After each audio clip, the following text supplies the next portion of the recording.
Dele Farotimi's tweet. He wrote, "Our reality is that the law is now whatever Tinubu says it is, and whatever he wants it to be. Tinubu is the law.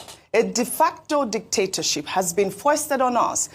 Many will argue against the truth, but the notorious facts are staring us all in the face. A dictatorship, Nigeria." Well, meanwhile, a Rivers State indigene, Daniel Wariboko, has sued President Bola Ahmed Tinubu and the federal government for suspending Governor Sim Fubara, his deputy, and the State House of Assembly. Wariboko instituted the suit at a federal high court in Abuja and prayed the court to nullify the action taken by the president, which he says is contrary to the 1999 Constitution as amended. He posted a copy of the suit on Instagram with the caption, "I have done my part." As Marcus Goldlow, PhD, once said, "Neither silence nor indifference in the face of overt injustice is a virtue to be desired or a discipline to be practiced." I am a Nigerian citizen, a lawyer, and a native of Rivers State. Over the past few days, I have watched as the democratic institution of my state were unlawfully suspended by a man who swore to uphold the Constitution.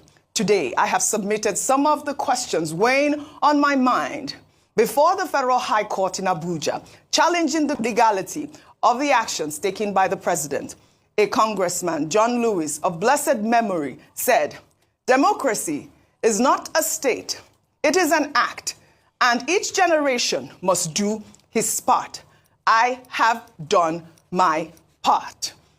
These are people, citizens of Rivers State, people condemning what appears to be an unconstitutional approval of a state of emergency in Rivers State. Dr. Abati, I'd like for you to unpack some of those questions I raised earlier, especially as it has to do with the imminent danger. Okay, Section 305, sub 3, paragraph 2, I think. Paragraph 1 says, when there is when there is threat of war. Paragraph 2 says, when there is imminent threat of an invasion or the possibility of war in the country. Now, Section 2 of that same section, 305 sub 2, says that the president shall declare a state of emergency. Shall, in law, is obligatory. So the president has a primary responsibility to prevent either war or a possible invasion of Nigeria, or a possible breakdown of law and order, or a possible threat of war in any part of the Federation. We do not question his powers in that regard. What is being questioned is how he has exercised that power. However, the contentious issue this morning is 305 sub 2, about imminent threat. Now, the president receives a lot of security reports. He gets the blue paper every morning from the Nigerian Intelligence Agency. He gets the report from the DSS every morning. I don't know what color the DSS is using now. It's a report. It comes in the morning, and the president, will read it and all of that. I don't want to give you how I got to know the various reports. Absolutely. He gets a report from Directorate of Military Intelligence. He gets briefing also from the National Security Advisor.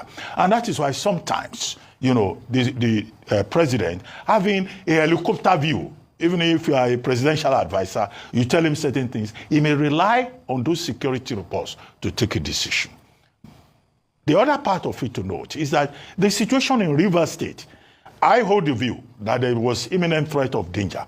No argument about that. Because we saw that the Ijaw Youth Congress was already saying that they will blow up federal government assets in that region if Fubara was impeached. We saw that the Ijaw National Congress was also on television saying that there will be chaos. Now, I guess no responsible president will fold his arms and say, let them go and do their worst. What I do not agree with is collapsing democratic structures. And I go straight to that point. The story you brought about Ibokete Ibas now doing a song and a dance because of an illegal appointment that he has been given. Now, there is no local government structure in place in Rivers State. There is no House of Assembly. The only thing you have is a sole administrator who is going to hold Vice Admiral retired Ibokete Ibas accountable. This is the point we're making about transparency and accountability. There is a lacuna there. And I also argue that we also seem to have created an impression that when civilians have problems with our democracy, we go and look for a soldier, a retired soldier, to come and help. Is it that there are no decent civilians who can even help in this kind of situation? So that's also another question about transparency and accountability. And that leads me to the National Assembly. The main question we're raising is about transparency. They said they went into a closed session in the Senate. What was that closed session all about? We said yesterday on this program, we want to see it live because all of us have a stake in this matter, because it's our democracy that is at stake. And that's why I agree with Mr. Peter Obi, who said that the best practice in other places is that they will emphasize transparency and accountability. Absolutely. There will either be a roll call or the voting will be by electronic means. But we're still running the legislature in Nigeria as if we're in antediluvian times, operating democracy as if we're living in the Stone Age. And Senator Seriake Dixon has already issued a statement saying that when they went into that closed session, even before it, there was an attempt to gag him.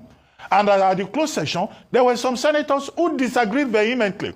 But it was clear that those senators would not be allowed to speak in plenary.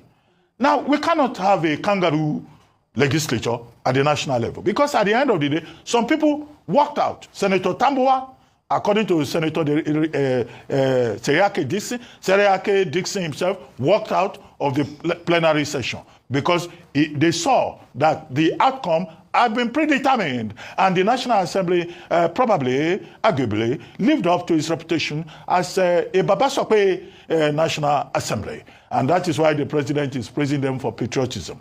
The president may praise them for patriotism, but Nigerians are not convinced that the process was transparent. And that, again, is well illustrated by the fact that Obi Agwocha, Honorable, was shouted down by the Speaker of the House of Representatives. We are just saying, anything they do should be transparent and accountable. And the people have the right to ask questions.